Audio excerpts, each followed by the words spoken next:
sacerdote confesando. Queridos hermanos, en el Evangelio de hoy la respuesta de Jesús a la consulta de los fariseos nos pone enfrente a estos dos mandamientos o al doble mandamiento del amor que resume de alguna manera toda la ley. Cuando le preguntan cuál es el primero y principal de los mandamientos, responde Jesús, como hemos escuchado: amarás al Señor tu Dios con todo tu corazón, con toda tu alma, con todo tu ser. Es decir, amar a Dios con un amor total, con un amor integral, con un amor en el cual nos entregamos a Dios plenamente. Es decir, no basta para amar a Dios un amor de puras palabras. Este pueblo, decía ya en el Antiguo Testamento, me honra con los labios, pero su corazón está lejos de mí. Y San Juan va a decir: hijitos, no améis de palabras, sino con obras y de verdad. Y Jesús nos recuerda también que el que me ama es el que cumple mis mandamientos, y no solamente aquel que me dice Señor, Señor. Amar a Dios no es solamente acordarse de Dios de vez en cuando. Amar a Dios no es dejar surgir del corazón, de la sensibilidad, de vez en cuando algún sentimiento piadoso de amor a Dios. Amar a Dios no es solamente hacerle profesiones de fe o decirle que lo queremos con los labios. Es amarlo con toda nuestra vida. El que me ama cumple mis mandamientos. Es decir, el que ama a Dios quiere identificar su voluntad con la voluntad de Dios. Quiere lo que Dios quiere, aunque lo mejor, aquello que Dios quiere de mí, pueda hacerse difícil, pueda hacerse cuesta arriba, pueda costar. Amar a Dios entonces es amarlo así, con el corazón, con la palabra en la oración, pero también con la vida, con las obras, con una entrega total de mi vida. De Él he recibido todo, Él me ha sacado de la nada, todo lo que yo tengo le pertenece. Y el camino del cielo es precisamente entregar a Dios todo aquello que le pertenece. Amarlo así significa también amarlo por sobre todas las cosas. Es decir, amar a Dios más que a cualquier cosa creada, más que a cualquier criatura. ¿Qué es el pecado sino el choque entre dos amores? El que peca, ¿qué hace? Ama a una criatura más que a Dios. El que roba, ¿qué hace? Ama al dinero más que a Dios. Y por eso no le importa desobedecer a Dios, quedar mal con Dios para quedarse con unos pesos. El que quiere deshonestamente a una persona y está dispuesto a pecar por eso, desobedeciendo los mandamientos de Dios, rompiendo la fidelidad matrimonial, por ejemplo, ama más a esa persona que a Dios.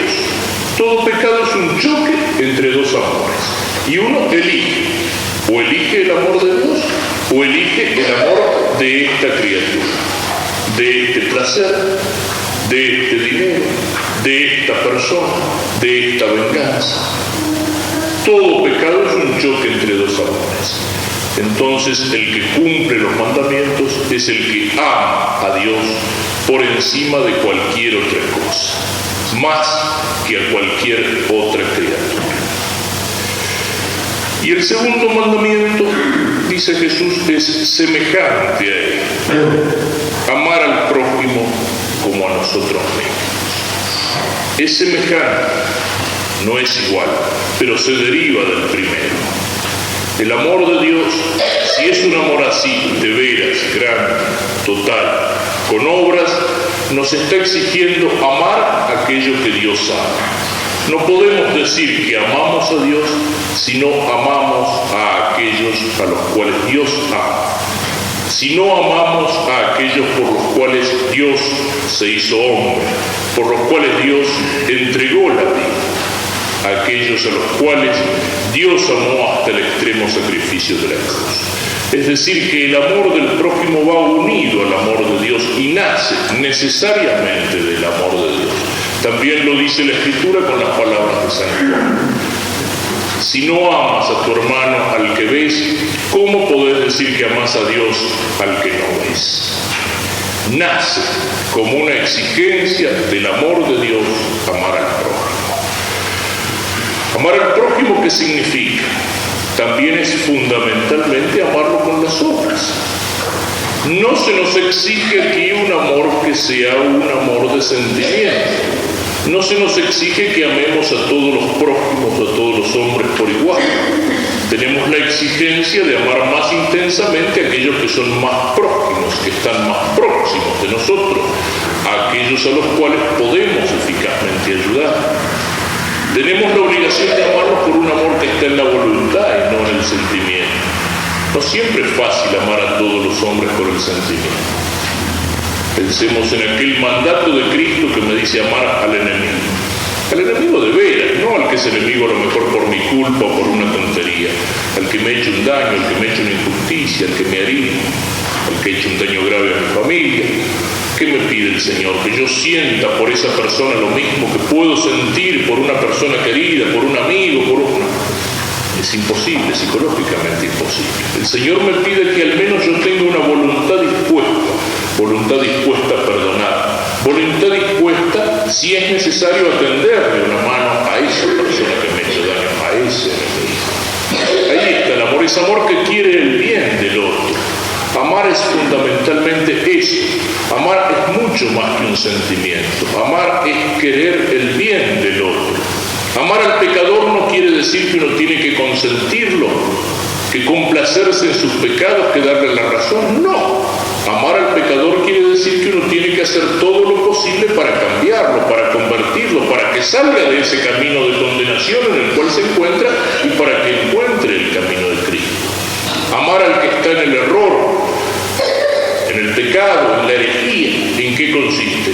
Ayudarlo a cambiar, a encontrar la verdad, a encontrar la luz, a encontrar a Cristo. Eso es lo que significa el amor. Amar es querer el bien del otro, aunque a veces para querer ese bien haya que castigarlo con una reprensión o con una palabra dura, haya que golpearlo para que salga del mal camino donde se encuentra. Amar al prójimo nace del amor de Dios. Dice Jesús, el segundo mandamiento es semejante al primero. Es decir, ¿por qué? Porque el hombre es semejante a Dios. Porque nos dice la Escritura que al principio del mundo Dios creó al hombre a su imagen y semejanza. Y eso es principalmente lo que tenemos que amar en el prójimo, como nos dice San Agustín. Tenemos que amarlo porque Dios está en él. Y en el caso de los pecadores, dice San Agustín, tenemos que amarlo para que Dios esté en él. O porque Dios está en él, y en este hombre se refleja de alguna manera esa imagen de Dios. O si no, cuando esa imagen de Dios se ha oscurecido por el error y por el pecado, tenemos que amarlo para que Dios esté en él. El primer mandamiento, sin embargo, es superior al segundo. Dios está por encima de todas las cosas. Dios está incluso por encima del prójimo, incluso por encima de aquellos prójimos a los cuales más queremos. Y el amor de Dios puede exigirnos en determinadas circunstancias de nuestra vida lo que Cristo exigió a los apóstoles: dejar sus cosas y dejar su familia para seguir a Cristo. El amor de Dios está por encima de todo. Entonces, entre estos dos mandamientos, en primer lugar, lo que señalábamos recién, hay una gran unidad. No se puede separar el uno del otro. Los dos van unidos. No podemos decir que amamos a Dios y no somos capaces de amar al prójimo, de la manera que veníamos explicando recién. Pero entre estos dos mandamientos hay también una jerarquía. El primero es el amor de Dios. El segundo no es igual a este, es semejante a él. Y eso es algo que hay que señalar y que hay que insistir en nuestro tiempo. Nuestro tiempo donde se confunde a veces de tal manera el amor de Dios con el amor del prójimo, que a Dios se lo baja, se lo rebaja hasta el nivel de nuestra humanidad. En nuestro tiempo, cuando la gran tentación que vive el catolicismo es precisamente vaciar el contenido de nuestra fe, el contenido de las verdades de nuestra fe, vaciarlos de la dimensión sobrenatural, de la dimensión trascendente, de la dimensión divina, para reducir nuestra fe cristiana y católica a algo que sea puramente humano, a un compromiso humano, como llaman algunos. Todos aquellos que quieren entender la religión como algo horizontal, no la quieren ver en su primera dimensión, que es la relación del hombre con Dios, sino que la quieren ver como una relación puramente horizontal entre los hermanos, y entonces para ellos la religión se acaba en la relación al prójimo. En la relación al prójimo, esas cosas de puro sentimentalismo, nos tomamos la mano, caminamos juntos, nos sonreímos, nos cambiamos experiencias de vida, o en la relación al prójimo, que algunos entienden como una especie de compromiso temporal, de lucha política, de lucha revolucionaria, y llegan incluso a identificar la misión de la Iglesia con el pensamiento dialéctico de la revolución marxista, o llegan a identificar la misión de la Iglesia con algo puramente humano, confunden a la Iglesia con un sindicato, con una fuerza revolucionaria, con un partido político, como si la misión última de la Iglesia fuera cambiar el mundo, hacer aquí en este mundo una sociedad nueva, pero no algo trascendente. Por eso decía recién que a veces se confunden. Son dos amores que van unidos, y si amamos a Dios tenemos que amar a los hermanos, y amarlos de una manera concreta, eso sí, tratando de ayudar, tratando de cambiar las cosas que andan mal, sabiendo denunciar la injusticia. Pero sobre todo el amor que se dirige hacia el prójimo es aquel que quiere llevar al prójimo a que viva como hijo de Dios, y no termina en tratar de procurarle una buena vida de este lado, sino que sobre todo mira a llevarlo a la buena vida del otro lado, es decir, a la salvación eterna, a la salvación de su alma. Pero eso se pierde cuando la religión se hace horizontal, cuando pierde el sentido de la trascendencia, cuando se hace la religión del hombre, cuando la religión a la fe, en el verbo que se hace carne, en Dios que se hace hombre, nosotros la hemos reemplazado, en muchos ambientes, en la mentalidad de nuestro tiempo, por la religión del hombre divinizado.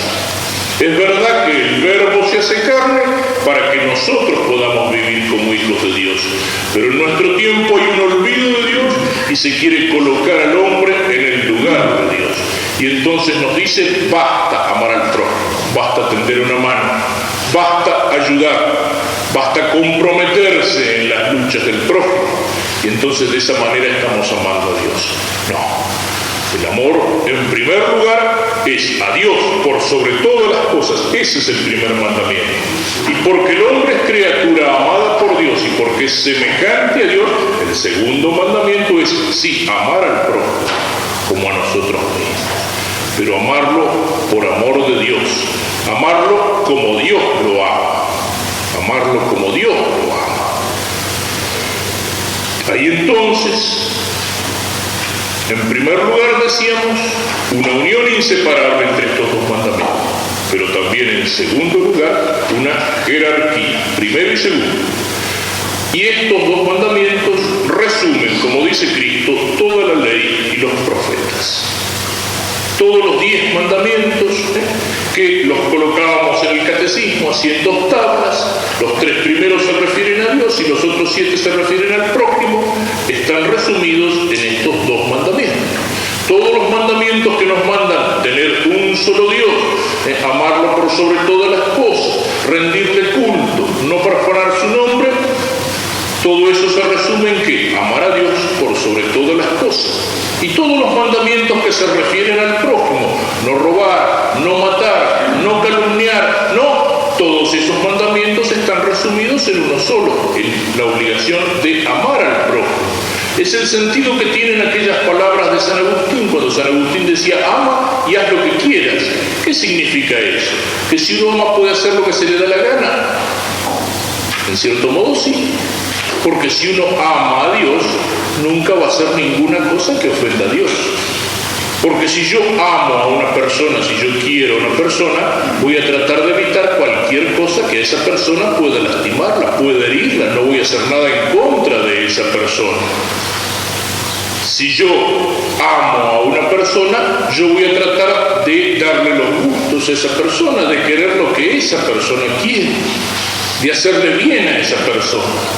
Y entonces así hay que entender esa palabra de San Agustín. No que porque amo con un sentimiento lindo puedo hacer lo que se me da la gana, sino que si amo verdaderamente a Dios, siempre voy a servir a Dios, voy a cumplir sus mandamientos, voy a querer lo que Dios quiere. Y si amo verdaderamente al prójimo, no voy a hacer nada que pueda dañar al prójimo, no le voy a hacer una injusticia, no lo voy a herir ni lo voy a matar, no le voy a tratar de engañar. Si lo amo verdaderamente, toda mi actitud hacia los demás nace de ese amor. Y por eso dice el Señor que en estos dos mandamientos está resumida toda la ley, están resumidos todos los 10 mandamientos. Y una última cosa, cuando la palabra amor la decimos en cristiano y en católico, esa palabra se dice caridad. ¿Y la caridad qué es? La caridad es una virtud teologal. ¿Y qué significa virtud teologal? Virtud teologal, si miramos el origen de las dos palabras, significa fuerza, virtud quiere decir eso, fuerza, y teologal viene de theos, Dios, quiere decir divino. La virtud teologal es eso, es una fuerza divina. Y esa fuerza divina nosotros la necesitamos para poder vivir como hijos de Dios y para poder cumplir los mandamientos de Dios y para poder cumplir estos dos mandamientos de Dios. Porque no es fácil amar al prójimo, siempre. No es fácil. Hay prójimos a los cuales cuesta. Y nosotros estamos llenos de egoísmo y tenemos en nuestra alma y en nuestro cuerpo las heridas del pecado. Y no es fácil también por eso amar a Dios y amarlo por sobre todas las cosas y en serio, con toda nuestra vida, aunque nos cueste y hasta cargar la cruz. No es fácil y muchas veces es difícil. Ser cristiano así, en serio, cuesta, es duro, es difícil. Está por encima de nuestras fuerzas humanas. ¿Y entonces qué? ¿Dios me está mandando algo que resulta imposible? No, difícil sí, pero imposible no. ¿Pero es imposible para mi fuerza? Sí, pero no para la gracia de Dios. Es posible si yo pido y Dios me da su gracia, y con la gracia de Dios vienen aquellas fuerzas divinas que son las virtudes teologales. Nuestro corazón y nuestra voluntad y nuestra fuerza puramente humana puede aflojar y hacérsele tan cuesta arriba el amar al prójimo e incluso el amar a Dios, que muchas veces no tengamos fuerza para cumplir con lo que el Señor nos pide. Pero cuando mi voluntad está fortalecida por esa fuerza divina que se llama la caridad sobrenatural, entonces ya amo al prójimo, pero con un amor que no es puramente humano, sino que es un reflejo del amor con el que Dios me ama. Eso es la caridad. No es un amor puramente humano, aunque la caridad toma y abarca a todos los amores humanos buenos y legítimos. Pero la caridad es un reflejo del amor de Dios, es una participación del amor de Dios, es algo que levanta y fortalece el amor del corazón humano, haciéndole posible entonces cumplir el mandato de Dios en el amor del prójimo y sobre todo en el amor de Dios por sobre todas las cosas. Y recordemos para terminar que precisamente de cómo hayamos cumplido estos mandatos depende que al final de nuestra vida podamos en el cielo amar a Dios por toda la eternidad. Es aquello que decía San Juan de la Cruz: en el final del camino de tu vida te juzgarán por el amor. Es decir, lo que pesará en la balanza al final del camino de la vida en el día del juicio será la cantidad y sobre todo la calidad, la intensidad del amor sobrenatural de la caridad con el cual hayamos respondido al llamado de Dios para amarlo por sobre todas las cosas y para amar al prójimo como a nosotros.